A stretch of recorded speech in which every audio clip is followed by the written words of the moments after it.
I handed my son Michael a check for $150,000 on his wedding day, and his new wife Sarah looked me dead in the eye and said, "You know what would be an even better gift, Margaret? If you vanished from our family forever." The church was still echoing with wedding bells, and I was holding the deed to the house I was about to give them. My husband Robert had built that house with his own hands 43 years ago. You won't believe what I did next. Before we continue, please subscribe to the channel and let us know where you're listening from in the comments.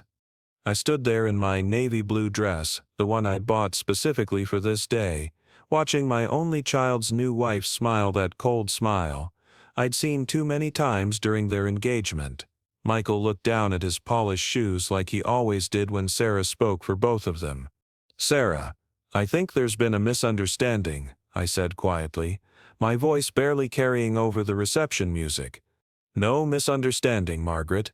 Michael and I talked about this.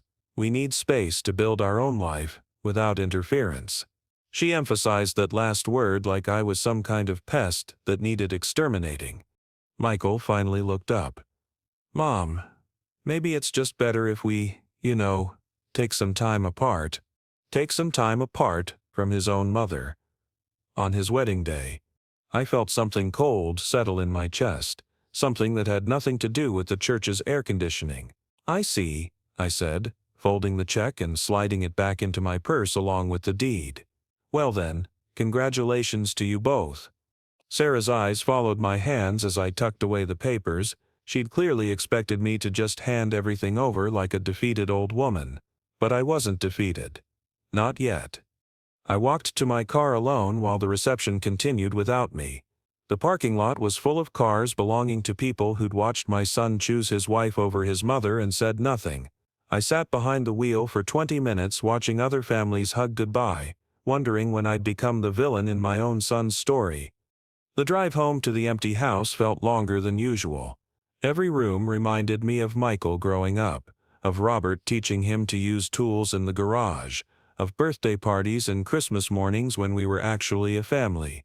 But that wasn't the worst thing that happened that day. When I got home, I found a voicemail from Sarah.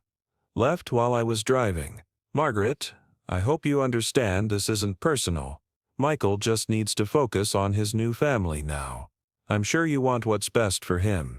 I played that message 3 times, listening to the practiced sweetness in her voice, the way she made manipulation sound like motherly concern. That's when I knew this wasn't just wedding day nerves or a young woman marking her territory. This was calculated. I poured myself a glass of Robert's bourbon, the bottle we'd been saving for Michael's wedding, and sat in Robert's chair. The house felt bigger and quieter than it had since my husband died 2 years ago.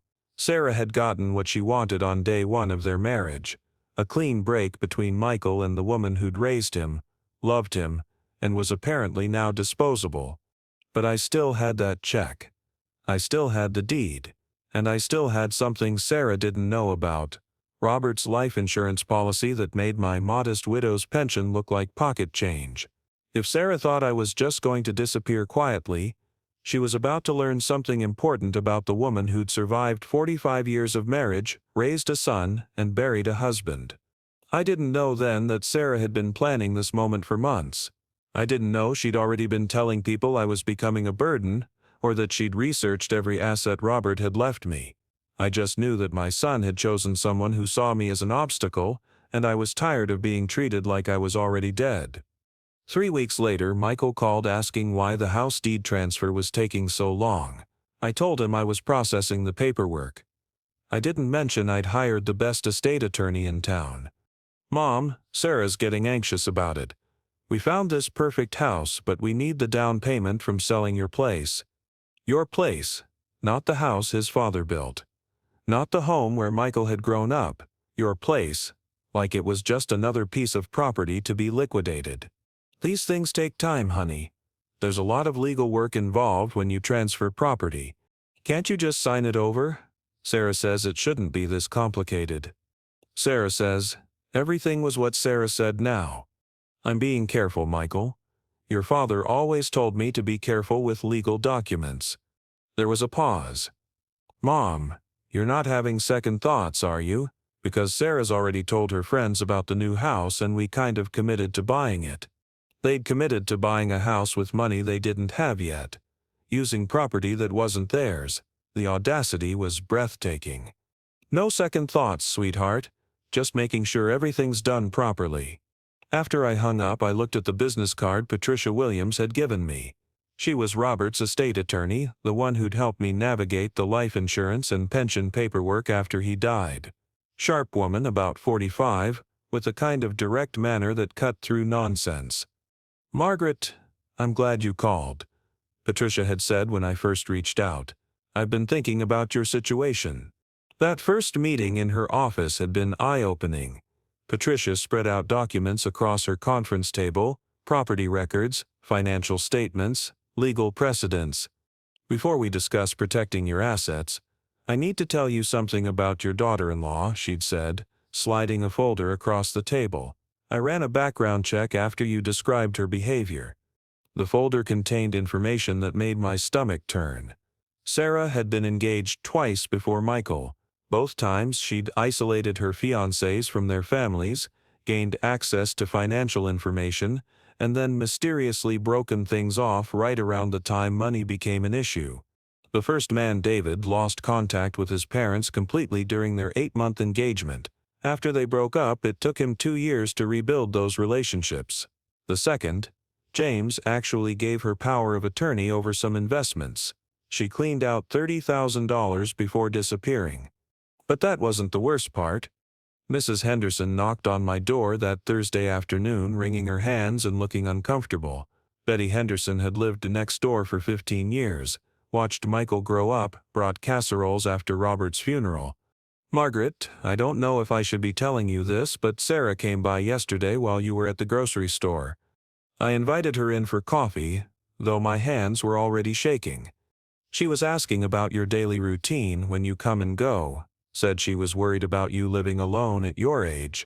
Then she started talking about how forgetful you've been getting, how you repeat yourself." I'd never repeated myself to Sarah. We'd barely had 10 conversations. "She said Michael's been worried about your memory, that you've been getting confused about money matters. Betty, I've known you long enough to tell you the truth, that girl's been telling people you're losing your mind." My coffee cup rattled against the saucer when I set it down. "There's more," Betty continued. "She asked if I'd noticed you acting strange, if you'd been wandering around confused or leaving doors unlocked. She made it sound like she was just being a caring daughter-in-law, but Margaret, the way she was fishing for information, it didn't sit right with me." After Betty left, I sat in Robert's chair and realized the full scope of what was happening. Sarah wasn't just trying to isolate me from Michael. She was building a case that I was mentally incompetent, laying groundwork to justify taking control of my finances. I called Patricia immediately. "She's moving faster than I expected," Patricia said after I explained the visit. "Margaret, I need you to start documenting everything. Every phone call, every conversation, every time someone mentions something Sarah said about you, we're going to need evidence." That night, I started a journal, not just of Sarah's actions but of my own mental state, my daily activities, my conversations. If she wanted to paint me as a confused old woman, I was going to prove otherwise. I didn't know then that Sarah had already contacted my bank, claiming to be concerned about unusual account activity from someone with early dementia symptoms. I invited them to Sunday dinner and watched Sarah's eyes light up when I casually mentioned my husband's life insurance policy was worth $800,000. "Oh, Margaret," she purred, "you must be so worried about managing all that money alone." The transformation was immediate. Sarah, who'd barely spoken to me for 3 weeks, suddenly became the most attentive daughter-in-law imaginable. She helped clear dishes, complimented my cooking, asked thoughtful questions about Robert's work. "Michael told me your husband was so successful with his contracting business, you must miss having someone to help with all those financial decisions." Michael looked uncomfortable but said nothing. He'd always been quiet, even as a child, but this wasn't shyness, this was cowardice. "Oh, I manage fine," I said, serving dessert. "Robert taught me about investments, insurance policies, property management, but it is a lot to keep track of." Sarah leaned forward, her voice dripping with false concern. "Margaret, have you thought about simplifying things? Consolidating accounts, maybe getting some help with the more complex decisions?" "What kind of help?" "Well, Michael and I were thinking, maybe we could take some of that burden off your shoulders, help you organize everything, make sure you're not being taken advantage of by banks or investment companies." The audacity was stunning. She was sitting in my dining room eating my food, plotting to steal my money. "That's very thoughtful of you both." I pulled out my phone and pretended to check the time, but I was actually starting the recording app Patricia had shown me. "What exactly did you have in mind?" "Nothing complicated," Sarah said quickly. "Maybe just power of attorney for financial matters. That way, if something happens, if you get sick or confused, we can handle things without any legal complications." Michael finally spoke up. "Mom, it's just a precaution, like insurance." "Insurance? Against my own competence." "I hadn't really thought about it," I lied. "But I suppose it makes sense to plan ahead." Sarah's smile was triumphant. "Exactly. And really, Margaret, you should be enjoying your golden years, not worrying about managing money and investments. Let family handle the stressful stuff." Family. The same family that had told me to vanish forever 3 weeks ago. I'd need to think about it, of course. Talk to my attorney, make sure everything's done properly. Sarah's smile flickered for just a moment. "Of course, but Margaret, you don't want to overthink it. These things are really quite standard." After they left, I listened to the recording 3 times. Patricia was right. Sarah was moving fast, and she was getting sloppy. The conversation was full of red flags, from the way she minimized the significance of power of attorney to her eagerness to avoid legal oversight. But that wasn't the most disturbing part of the evening. As they were leaving, I overheard Sarah talking to Michael in the driveway. My hearing wasn't what it used to be, but I caught enough. "Told you it would work. Emotional manipulation, getting old anyway." And Michael's response? "I just feel bad about—" "Don't. She's had her life. It's our turn now." I stood at my living room window, watching my son drive away with a woman who talked about my life in the past tense. The woman he'd chosen over his own mother was already spending my money in her head, already planning my funeral. That night, I called Patricia at home. "She took the bait," I said. "Hook, line, and sinker. Good? Now we wait for her to make a real mistake. And Margaret, change your banking passwords tomorrow. Change everything." I didn't sleep much that night. I kept thinking about Sarah's smile when I mentioned the life insurance money, the way she'd calculated her approach like a predator sizing up prey. But I also thought about Michael, about the little boy who used to crawl into my lap when he had nightmares, about the young man who'd cried at his father's funeral and promised to take care of me. When had I become the enemy in his story? When had love become manipulation and concern become interference? I didn't know then that Sarah had already researched assisted living facilities in the area, or that she'd been calling them asking about emergency placement for elderly family members with diminishing capacity. Sarah told the family doctor I was showing signs of dementia during a visit I never made. Dr. Peterson called me concerned, saying my daughter-in-law was worried about my mental state and asking about my capacity to make financial decisions. "Mrs. Williams, I hope you don't mind me calling, but Sarah stopped by the office yesterday. She seemed very concerned about some changes she's noticed in your behavior." I sat down hard on my kitchen chair. "What kind of changes?" "Memory issues, confusion about dates and appointments, difficulty managing household tasks. She mentioned you've been repeating conversations and forgetting things you just discussed." None of this was true. My mind was sharper than it had been in years, focused by anger and the need to protect myself. "Dr. Peterson, I haven't seen you in 3 months, not since my annual checkup, and I certainly haven't discussed my mental state with Sarah." There was a pause. "She said you might not remember the conversation, that sometimes patients with early cognitive decline aren't aware of their symptoms." The sophistication of the manipulation was breathtaking. Sarah had created a scenario where any denial on my part would be seen as proof of the very problem she was alleging. Doctor, I need to ask you directly. Do you have any medical reason to believe I'm experiencing cognitive decline? Well, no. But Sarah seemed genuinely concerned, and she is family. She's been my daughter-in-law for 3 weeks. I think I'd know if I was losing my memory. After I hung up, I realized Sarah had escalated beyond simple financial manipulation. She was building a medical case for incompetence, using my own doctor as an unwitting accomplice. The phone rang again an hour later. This time it was my cousin Ellen, Robert's sister's daughter, calling from Oregon. Aunt Margaret? I got the strangest call from Michael's wife. She said there was going to be a family meeting about your situation. My situation? She said you've been having some difficulties, that the family needs to discuss how to help you. She asked if I could fly out for a meeting this weekend. A family meeting.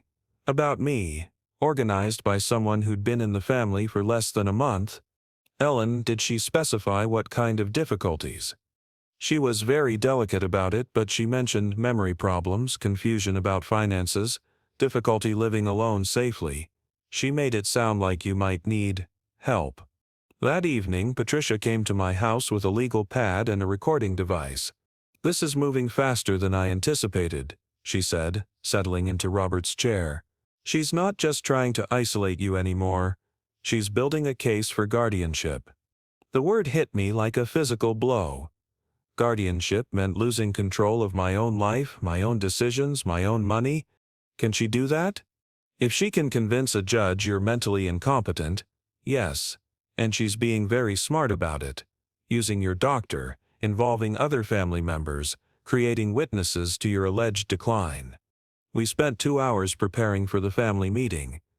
Patricia explained my rights, helped me understand what Sarah would likely try to accomplish, and coached me on how to document everything without appearing paranoid or defensive. The key is to let her reveal her intentions while you remain calm, rational, and clearly competent. Let her be the one who looks manipulative. Saturday arrived gray and cold. Ellen flew in Friday night and stayed at a hotel, which told me everything I needed to know about how Sarah had framed this situation. Ellen, who'd stayed in my spare room dozens of times over the years, now thought I might be too unstable to host overnight guests. The meeting was in my own living room, but I felt like a defendant in my own trial.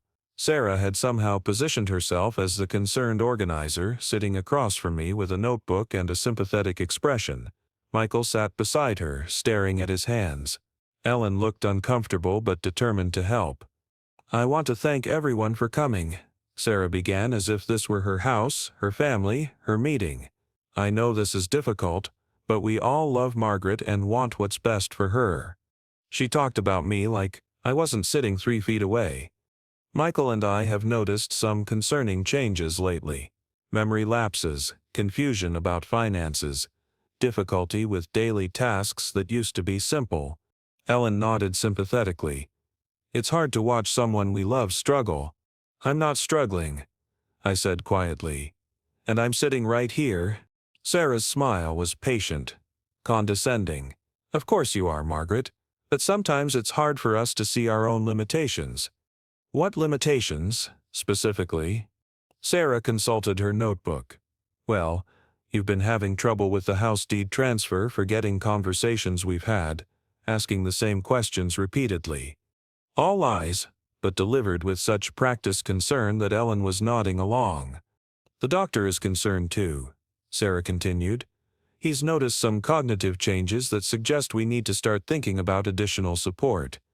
I thought about the recording app on my phone, capturing every word of this performance. "What kind of support?" Ellen asked. "Nothing dramatic," Sarah said quickly. "Maybe some help with financial management, someone to check on daily tasks, eventually perhaps a safer living situation."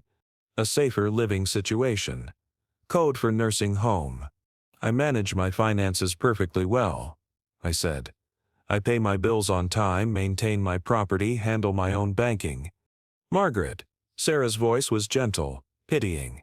"It's natural to want to maintain independence, but denial isn't helpful. We're not here to take anything away from you. We're here to help."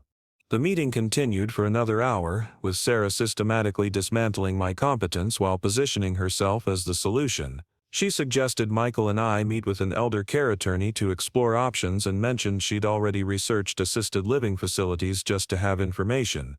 After Ellen left for her hotel and Michael and Sarah drove away, I sat in my living room and listened to the entire recording.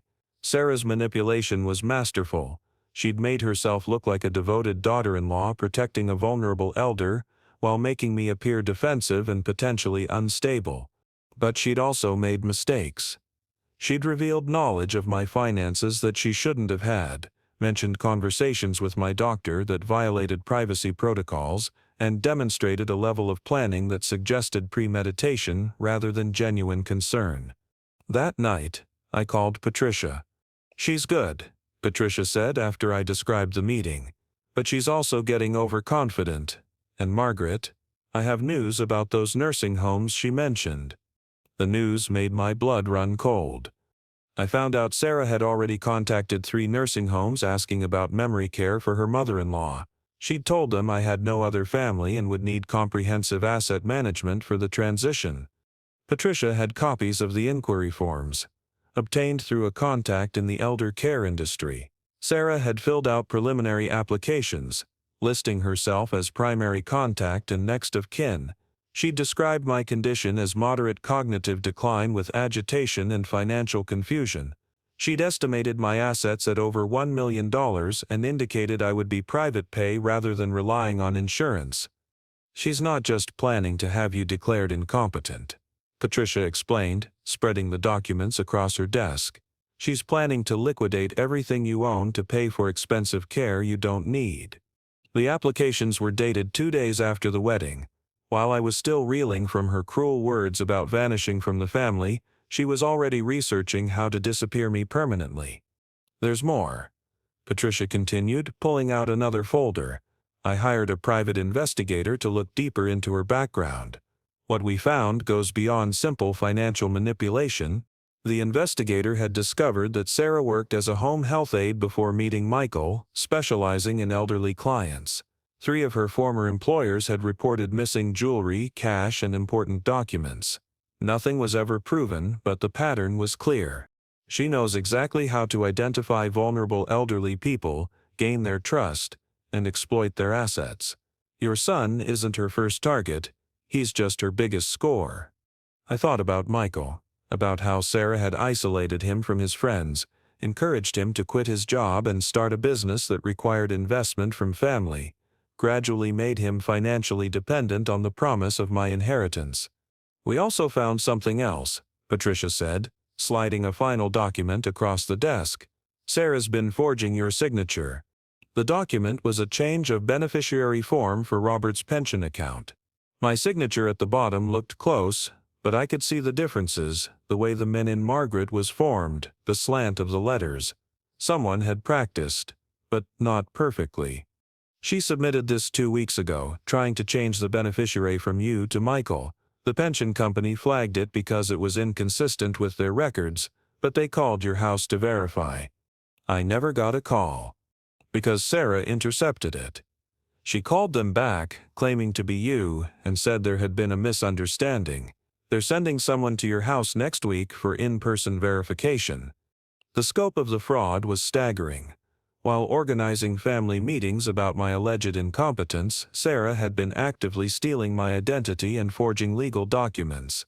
But that wasn't the most disturbing discovery. "Margaret, there's something else you need to know. Sarah's pregnant." The words hit me like a physical blow. "Pregnant?" "About 6 weeks along, according to medical records.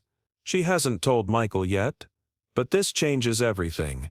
If she can establish herself as the guardian of your assets now, she'll have control over everything when the baby comes.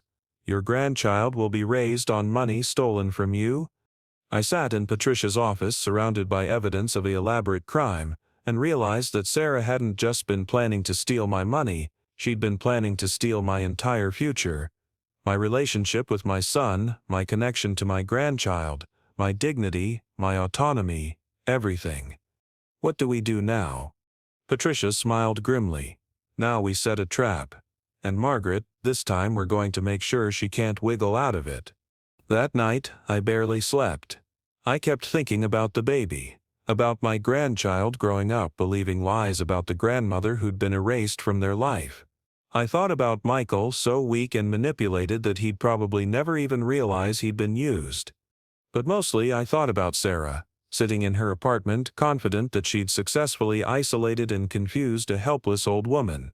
She had no idea that the helpless old woman had been documenting every move, building a case, and preparing to fight back. I didn't know then that the pension company verification visit would be the moment everything changed. I didn't know that Sarah had already prepared fake power of attorney documents to present to the investigator, or that she'd coached Michael on what to say about my declining mental state. Sarah walked into my kitchen with power of attorney papers and said, "Margaret, we need to talk about your future. Michael and I have decided what's best for you." She had no idea I'd already transferred everything into an irrevocable trust. The confidence in her voice was absolute. She moved through my kitchen like she owned it, setting her purse on the counter where Robert used to read his morning paper, pulling out a folder thick with legal documents. "Sit down, Margaret. This is important." Michael stood behind her, looking miserable but saying nothing. My own son in my own kitchen, watching his wife take control of his mother's life. "What is this about, Sarah?" "It's about reality. You've been struggling, and it's gotten to the point where we can't ignore it anymore. Dr. Peterson agrees that you need help managing your affairs." She pulled out the power of attorney documents, spreading them across my kitchen table like she was dealing cards.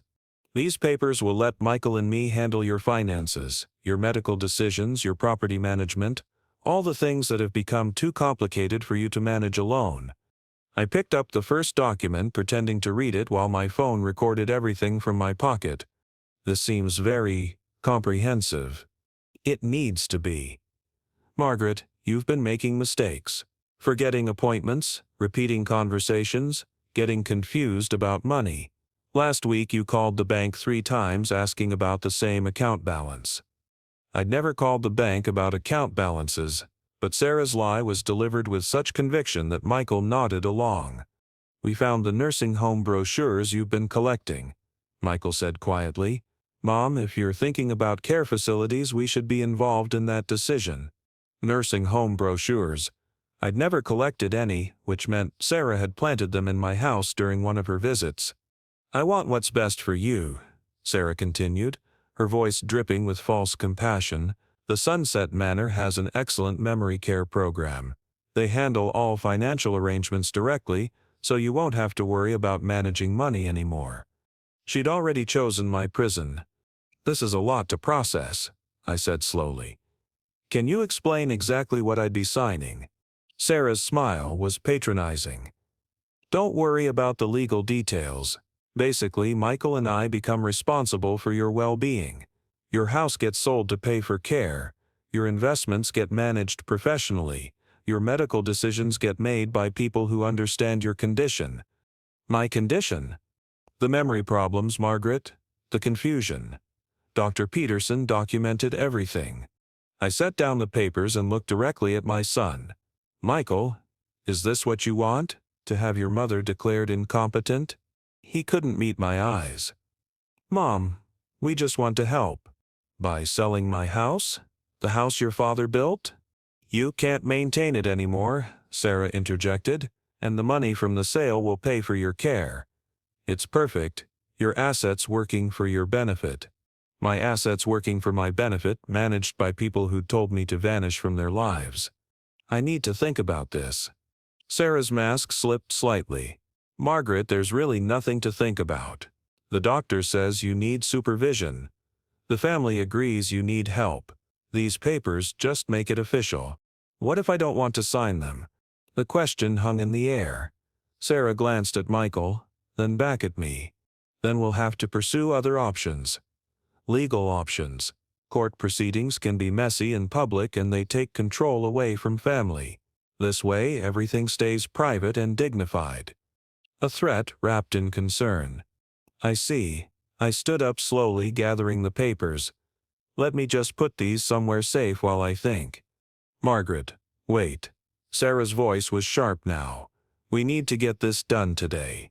The Sunset Manor has an opening, but it won't last long. Today? The sooner the better. I've already arranged for movers to come tomorrow to start packing your things. We want to make this transition as smooth as possible." Movers.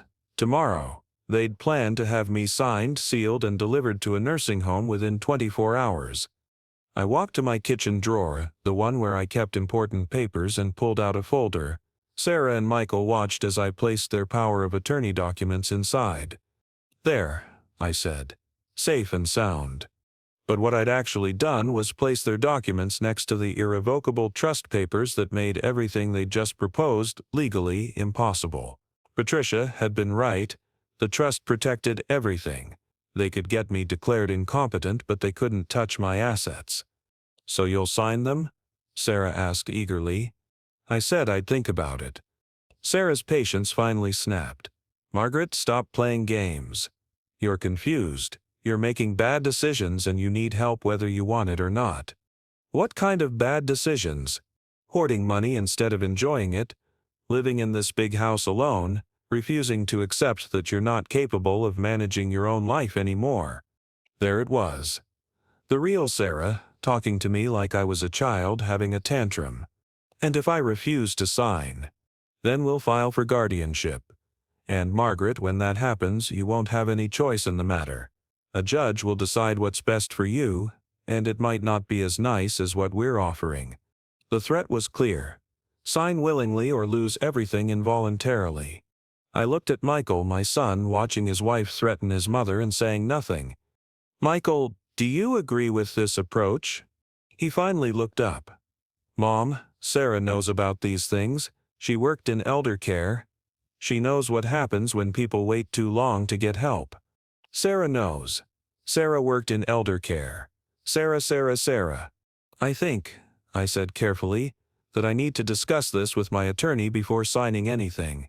Sarah's eyes flashed with anger. "Your attorney will just try to confuse you, charge you money to delay the inevitable. Margaret, I'm trying to help you avoid going through the legal system.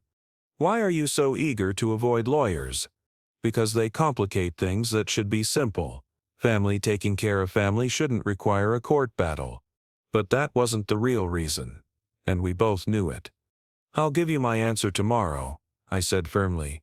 Sarah gathered up her purse with sharp, angry movements. "Fine.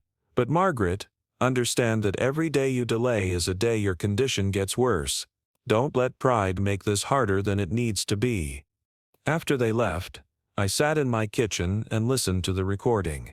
Sarah had revealed everything.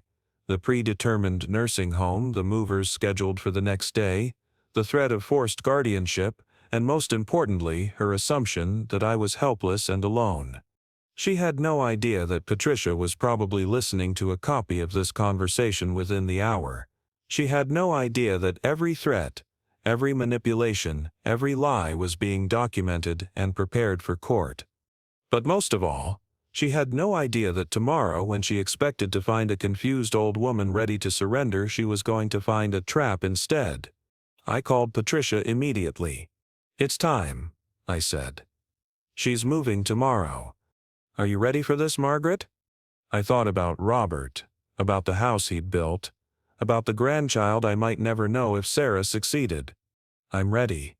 The look on Sarah's face when my attorney Patricia walked through the front door with Police Detective James Rodriguez was worth every sleepless night I'd spent building this case. Sarah had arrived at 9 in the morning with a moving truck, 2 men with dollies, and a folder full of documents she expected me to sign. She'd brought Michael, but also someone new, a man in a cheap suit who introduced himself as a care coordinator from Sunset Manor. "Margaret, this is David Chen. He's here to help with your transition." David Chen looked uncomfortable, like he was beginning to realize he'd been brought to facilitate something that wasn't entirely voluntary. "Mrs. Williams, I understand you're considering our memory care program."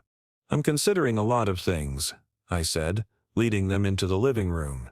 Sarah spread new documents across my coffee table. I revised the power of attorney papers to make them simpler. "Just a few signatures and we can get started." She was rushing, pushing, clearly eager to get signed documents before I changed my mind or sought legal advice. "The movers are on a tight schedule," she continued, "and David needs to get back to the facility to prepare your room." My room, at a nursing home I'd never visited, for care I didn't need, paid for with money that was no longer legally mine to spend. "Before I sign anything," I said, "I have a few questions." Sarah's smile was tight. "Of course. First, how exactly did you get my social security number to fill out these applications?" I watched her face carefully. She glanced at Michael, then back at me. "You gave it to me, Margaret. For the insurance paperwork." "What insurance paperwork?" "The life insurance. You asked me to help you understand the beneficiary information." Another lie. But this one was clearly improvised. "Second question. Why did you tell the nursing homes I had no other family?" David Chen looked up sharply. Sarah's face flushed. "I didn't say that. I said you needed family support, which is why we're here." "Actually," I said, pulling out a folder, "I have copies of the applications you submitted. Would you like me to read what you wrote about my family situation?" The room went very quiet. Michael was staring at Sarah with a confused expression. "Margaret, you're obviously confused about." Third question. "When exactly did I sign the beneficiary change for Robert's pension?" Now Sarah looked genuinely panicked.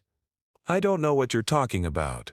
"The form you submitted 2 weeks ago, changing the beneficiary from me to Michael, the one with my forged signature." "I never." The doorbell rang. "Oh," I said, standing up, "that must be my attorney. And the police?" Sarah's face went white. "Police?" "To discuss the identity theft, the forged signatures, the elder abuse, and the fraud. Did you really think I wouldn't notice?" I opened the door to Patricia and Detective Rodriguez along with Officer Linda Martinez. Patricia was carrying a briefcase full of evidence. The detective was carrying handcuffs. "Good morning, Margaret," Patricia said. "I believe you said 9:30 would be convenient?" Sarah was on her feet, backing away from the coffee table full of incriminating documents. "This is insane." I was trying to help her. "By forging her signature?" Detective Rodriguez asked, pulling out his notebook. "By filing false applications? By attempting to defraud an elderly person?" Michael looked like he was going to be sick. "Mom, what's happening?"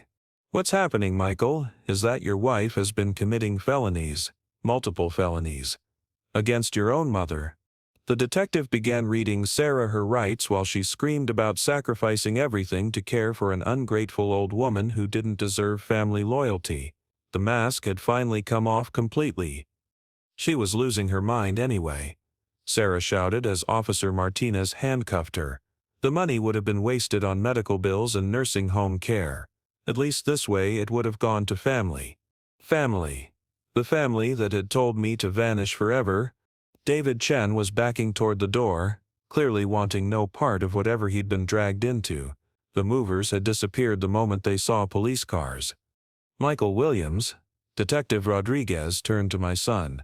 "We need to discuss your role in this conspiracy." "My role?" Michael's voice was barely a whisper. "The power of attorney fraud, the false medical claims, the identity theft. Your signature is on several of these documents." I watched my son realize that he wasn't just losing his wife, he was facing criminal charges. The weak, manipulated boy I'd felt sorry for was about to discover that being manipulated doesn't excuse participating in crimes. "I didn't know," he said desperately. "She told me Mom was sick, that we were helping her. By selling her house without her knowledge? By moving her to a nursing home against her will? By forging her signature on financial documents?" Patricia opened her briefcase and pulled out the evidence we'd collected. Recordings, forged documents, falsified medical claims, fraudulent applications, witness statements from neighbors, banking records showing unauthorized inquiries. "Mrs. Williams, would you like to press charges?" I looked at Sarah, handcuffed and furious, still blaming everyone but herself. I looked at Michael, crying and begging, finally understanding the consequences of his weakness. "Yes," I said quietly. "I want to press full charges." As they led Sarah away, she screamed at me one last time. "You'll die alone. You'll die alone and no one will care." But I wouldn't die alone. And I wouldn't die poor or in a nursing home I didn't choose, or under the control of people who saw me as a burden. I would die free. After everyone left, Patricia and I sat in my living room, surrounded by the documents of Sarah's failed scheme. "The DA thinks we have enough evidence for multiple felony convictions," Patricia said. "Identity theft, elder abuse, fraud, forgery. Sarah's looking at serious prison time. And Michael? That depends on how much he cooperates.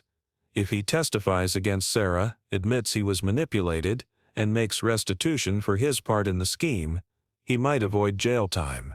But Margaret, your relationship with him is over," I finished. "I know. I'd saved my money, my house, my independence, but I'd lost my son in the process. Some victories come at a price that's almost too high to pay." Michael called me from jail crying, begging me to drop the charges. "She made me do it, Mom. She said you were getting old anyway and wouldn't miss the money."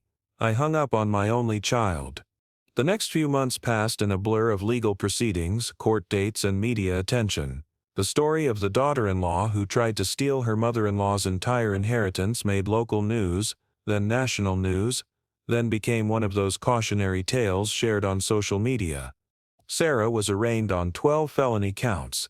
Her public defender tried to paint her as a devoted caregiver overwhelmed by responsibility, but the evidence was overwhelming. The forged signatures, the recorded conversations, the fraudulent applications, it all painted a picture of calculated, premeditated elder abuse. Michael hired his own attorney and tried to distance himself from Sarah's crimes. He claimed he'd been manipulated, that he'd believed I was genuinely declining mentally, that he'd never intended to commit fraud. His attorney called me, asking if I'd be willing to testify on Michael's behalf. "Your son was clearly a victim of manipulation," the lawyer said. "He's lost his job. His marriage is over. His reputation is destroyed. Hasn't he been punished enough? Has he apologized?" I asked. "Well, he's prepared to make a statement expressing regret." "Has he personally apologized to me? Has he called to acknowledge what he did to his own mother?" There was a pause. "I think he's been advised not to contact you directly while the legal proceedings are ongoing." Then he hasn't been punished enough. The truth was more complicated. Michael had called 3 times since his arrest. The first time, he'd begged me to drop the charges. The second time, he'd tried to blame everything on Sarah's manipulation. The third time, he'd accused me of destroying his life out of spite. Not once had he simply said, "I'm sorry, Mom." Patricia kept me informed of Sarah's legal troubles beyond my case. The DA had contacted her previous victims, and David and James, her former fiancés, had both filed charges for theft and fraud. The home health care agency where she'd worked was being investigated for multiple instances of missing property from elderly clients. "She's looking at 5 to 7 years minimum," Patricia told me over coffee. "More if the other cases result in convictions." And Michael? Probation, community service, restitution. The judge was lenient because he cooperated and had no prior record. But Margaret, there's something else you should know. She pulled out a folder I'd seen before. Sarah was 3 months pregnant when she was arrested. The baby, my grandchild. What happens now? She miscarried in jail. The stress of the legal proceedings, the poor conditions, Michael doesn't know yet. I felt something break inside my chest. Another victim of Sarah's schemes, the innocent child who would never exist because of the chaos Sarah had created. "There's more," Patricia continued gently. "The investigation uncovered some things about Sarah's background that we missed before." She opened the folder to reveal psychiatric records, sealed juvenile court documents that had been opened for the criminal case, and medical records dating back years. Sarah has a documented history of manipulation and financial abuse going back to her teenage years. She's been doing this her whole adult life, targeting vulnerable people, gaining their trust, then exploiting them financially. The scope of it was staggering. Sarah hadn't just targeted me, or even just elderly people. She'd victimized disabled individuals, recent widowers, anyone who might be emotionally vulnerable and financially accessible. Michael wasn't her first accomplice either. She has a pattern of using romantic relationships to gain access to victims' families. I thought about my son, weak and desperate to please. Perfect for someone like Sarah. The prosecution wants to use your case as the centerpiece of their argument. They're calling it a sophisticated elder abuse conspiracy and saying it demonstrates Sarah's pattern of escalating criminal behavior. On the day of Sarah's sentencing, I sat in the back of the courtroom and watched my daughter-in-law face justice. She'd lost weight in jail, her designer clothes replaced with an orange jumpsuit, her manicured nails bitten down to nothing. The judge was thorough, reviewing each count separately. Identity theft, elder abuse, fraud, forgery, conspiracy. Each charge carried its own sentence, and they added up quickly. Mrs. Sarah Williams, you have been convicted of systematically defrauding an elderly victim through a campaign of manipulation, false documentation, and identity theft. The evidence shows premeditation, sophistication, and a callous disregard for your victim's well-being and dignity. Sarah's lawyer made one final plea for leniency, mentioning her youth, her lack of prior convictions, the end of her marriage. The judge was unmoved. This court has reviewed the evidence of your previous victims, your pattern of targeting vulnerable individuals, and the elaborate nature of your scheme against Mrs. Margaret Williams. This was not a crime of opportunity or desperation. This was calculated predation. The sentence was 18 months in state prison, followed by 3 years of supervised probation and full restitution of all legal costs and damages. Sarah turned to look at me as they led her away. Her eyes were empty of the charm and manipulation I'd become accustomed to. For the first time since I'd met her, she looked like what she really was, a common criminal. Michael was sentenced the following week. His hearing was quieter, less dramatic.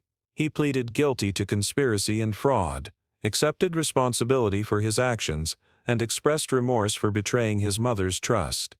But he still never called to apologize. The judge sentenced him to 2 years of probation, 200 hours of community service, and restitution for his portion of the legal costs. He kept his freedom, but he'd lost everything else.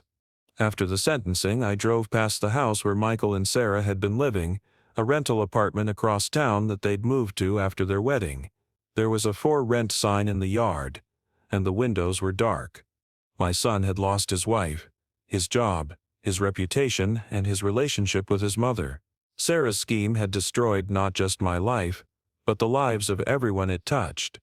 That night, I sat in Robert's chair and realized that justice, while satisfying, doesn't heal everything.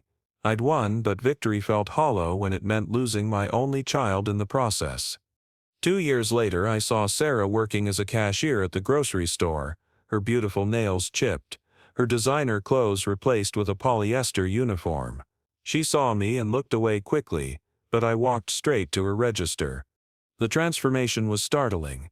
The confident, manipulative woman who'd tried to steal my life had been replaced by someone who looked tired, defeated, and much older than her years.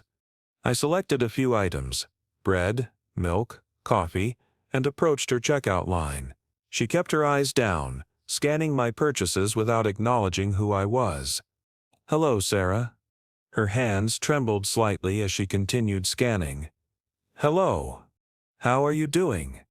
She finally looked up, and I saw something I'd never seen in her eyes before: genuine shame.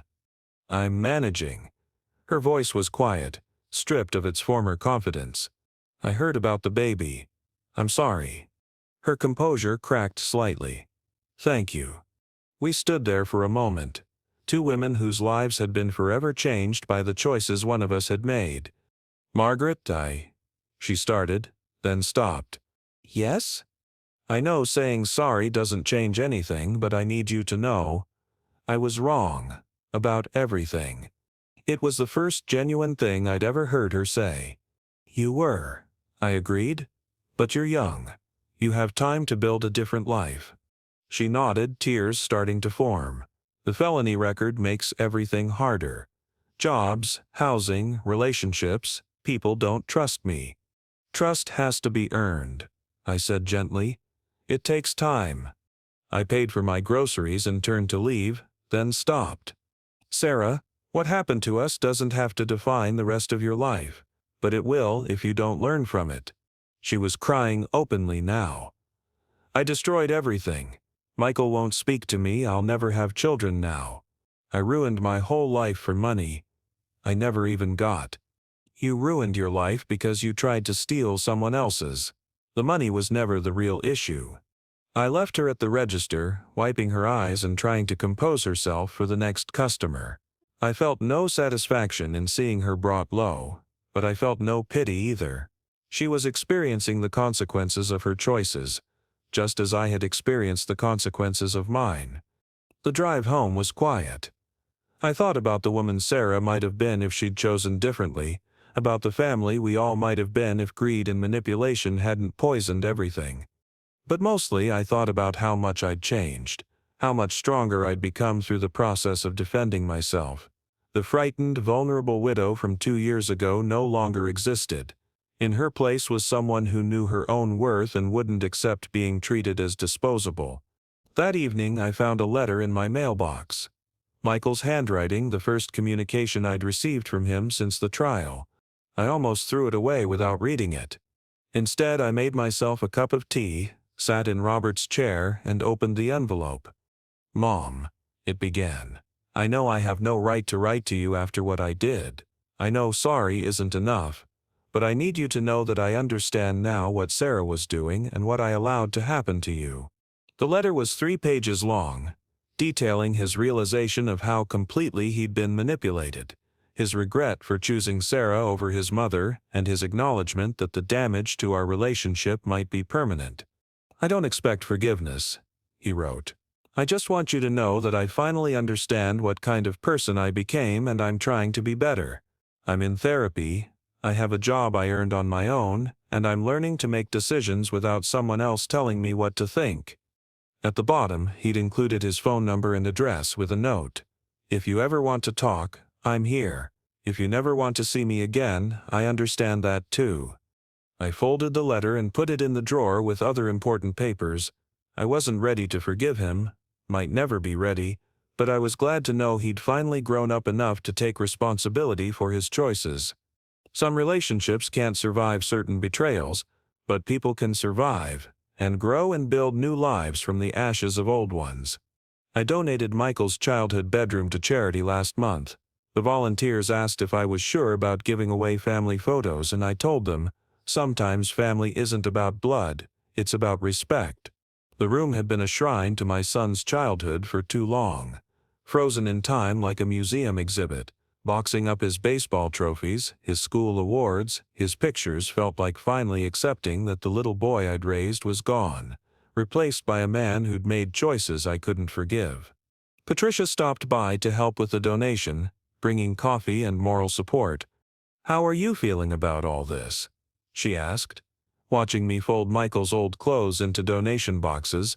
"Free," I said, and realized I meant it. For the first time in 2 years, I feel completely free. The legal battles were over, the financial recovery complete, the emotional processing finally finished. Sarah was rebuilding her life from rock bottom. Michael was learning to live with the consequences of his weakness, and I was learning to live without either of them. "Any regrets?" Patricia asked. I considered the question seriously. "I regret that it came to this. I regret that my son chose someone else over his own mother. I regret that I'll probably never know my grandchildren, if Michael ever has any. But I don't regret protecting myself. I don't regret refusing to be a victim, and I don't regret showing them that actions have consequences." We finished packing the last box, and I looked around the empty room. Tomorrow it would become something new, maybe a home office, maybe a craft room, maybe just empty space that belonged to me, instead of to memories of someone who'd betrayed me. "What's next for you?" Patricia asked as we loaded boxes into her car. "I've been thinking about that. You know how this whole experience started? Because I didn't know Sarah's background, didn't recognize the warning signs of financial abuse." She nodded. "I want to help other people avoid what happened to me. Maybe work with senior centers, teach workshops about protecting assets and recognizing manipulation, turn this whole nightmare into something useful. Patricia smiled. I think that's a wonderful idea. And Margaret, I think you'd be very good at it. That evening I walked through my house, truly my house now.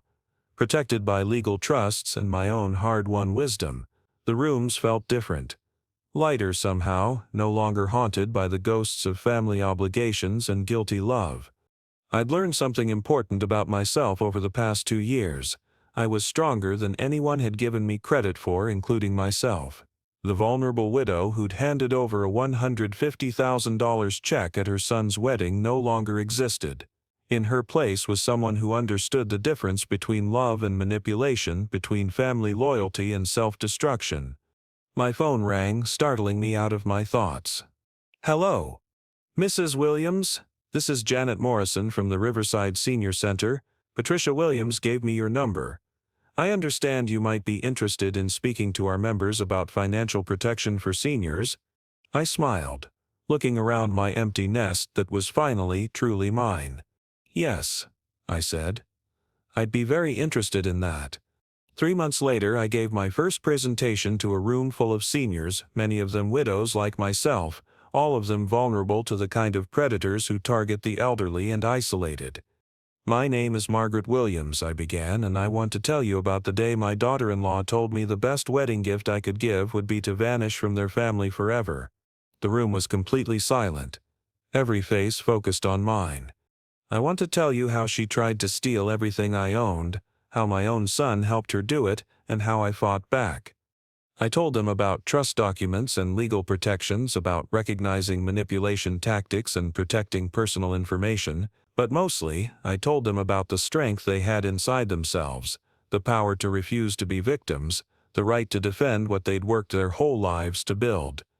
After the presentation, a woman approached me, tiny, probably in her 80s, with sharp eyes that reminded me of myself. My grandson's new girlfriend has been asking a lot of questions about my finances, she said quietly. After hearing your story, I think I need to talk to a lawyer. Yes, I said, giving her Patricia's card. You do. As I drove home that evening, I thought about Robert, about what he would say if he could see me now. I thought he'd be proud of the woman I'd become, not bitter or broken by betrayal, but stronger, wiser, and determined to help others avoid the trap I'd escaped. I'd lost a son and gained a purpose. I'd lost a family and found myself. Some trades are worth making. My house was quiet when I got home, but it wasn't empty. It was full of possibilities, full of the future I was building on my own terms, full of the peace that comes from knowing you fought for what matters and won. I poured myself a glass of Robert's bourbon, the bottle we never did open for Michael's wedding, and toasted the woman I'd become. To Margaret Williams, I said aloud, who refused to vanish. If you liked this story, please like this video. Subscribe to the channel and share your thoughts about Margaret's choices in the comments. Was she right to let her son face consequences, or should family forgive everything? To listen to the next story, click on the box on the left.